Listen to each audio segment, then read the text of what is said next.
I do not want to end on a somber, fatalistic note because, frankly, it is not what I think. Although the political scenario of the liberal democratic West worries me, I believe that, like in the past, all that is healthy, idealistic, and generous, and that has to do with love for freedom in the Western world, will eventually react and prevail over those who want to end it. Since I am a writer of fiction before a political essayist, I will now tell you a story exactly as it happened. I am not changing the subject here, although it may at first seem so. A few years ago, in late December 2004, a tsunami hit the coast of Kenya, which devastated lives and homes, destroyed villages and forests, and caused major economic upheaval in the African country. One of the victims was a hippopotamus named Owen. He was just a few months old and weighed 300 kilos. The raging waters had swept him along the length of the Sabaki River and hurled him into the Indian Ocean. There, the choppy waves and currents, driven wild by the storm, threw him back onto land, leaving him stranded and no doubt terrified and exhausted on the outskirts of Mombasa. Fortunately, some volunteers from the Lafarge Park Natural Reserve, which stood next to that Kenyan port, found him. They worked to calm him and help him regain his strength.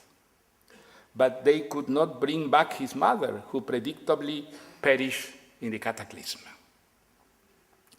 Hippopotamuses are very family-oriented, and calves stay close to their parents during the first 4 years of life. Not one to miss an opportunity, Owen, the orphan, quickly found an adoptive mother to replace the one he had lost. Ecologist Paula Kahumbu, who manages Lafarge Park, was surprised to learn that among the females of the reserve, Owen had chosen for this maternal function, a large 100-year-old turtle, which was already assuming her duties with affection and responsibility. Since then, mother and child have become inseparable. They swim, eat, and sleep together. Anytime anyone, man or beast, approaches the turtle, the normally peace-loving Owen becomes enraged and launches a snort that scatters the birds from nearby trees. This tender story does not surprise me much. Many years ago, I was teaching at George Washington University in St. Louis, Missouri. Across from the apartment building where I lived was a lovely zoo where I would walk in the mornings. There, I met a newborn hippopotamus, pink, ugly, silly, and delightful, with whom I got along very well.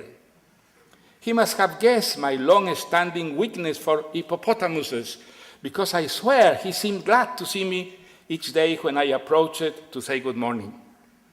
He played with his mother, splashing in the water as she opened her enormous trap to give him some noisy lickings of maternal love. Hippopotamuses are benign, defenseless, hedonistic, and dreamy creatures. Like hippies, they like to make love, not war. Their entanglements when mating are spectacular, I can assure you. To watch them join in an amorous twist, the unaware would think they were trying to kill one another, but in reality, they are thoroughly enjoying themselves. It is thrilling to watch them roll in the mud with childish joy or to wait for hours with infinite patience for some hummingbird or butterfly to fly into their mouths and thus to add a touch of seasoning to their herbivore diet, since their narrow throats permit them to swallow only very small fish and birds. I am also quite fond of turtles, both large and small, land and aquatic. Once, I witnessed them in the 1970s spawning on a little beach along the Marañón River on a moonlight night in the Amazons. It was a delicate and beautiful spectacle. I tried to give my youngest son a turtle once. Gonzalo was such an urban child that when he held the little animal in his hands, he tried to rub it against the floor several times to make it go like a window cup. The slow creature sometimes disappeared among the bougainvilleas and ferns of the garden for days at a time. It could go for hours without sticking out its bleary-eyed little head from its shell.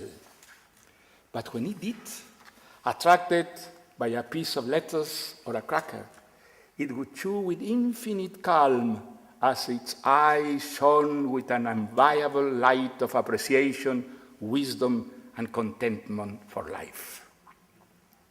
The poor thing came to a tragic end. We went on a trip, and when we returned a week later, we found it dead, feet up.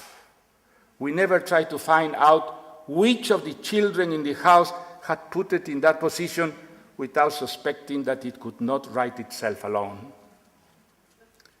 The story of Owen and his adoptive mother has a moral, of course. It is not a disgrace that the two animals belonging to species as distinct as turtles and hippopotamuses could coexist, relate to one another, and love one another, whereas stupid human bipeds savagely kill each other as soon as they discover frequently insignificant differences between them? If one looks back at the wars, genocides, and bloodiest killings of recent years, one will discover that the homicidal passions behind the war's collective tragedies occur among very close communities, blood brothers, whose rivalries stem from distinctions of religious doctrine, political ideology, or ethnic customs that are esoteric for those who do not live within their midst.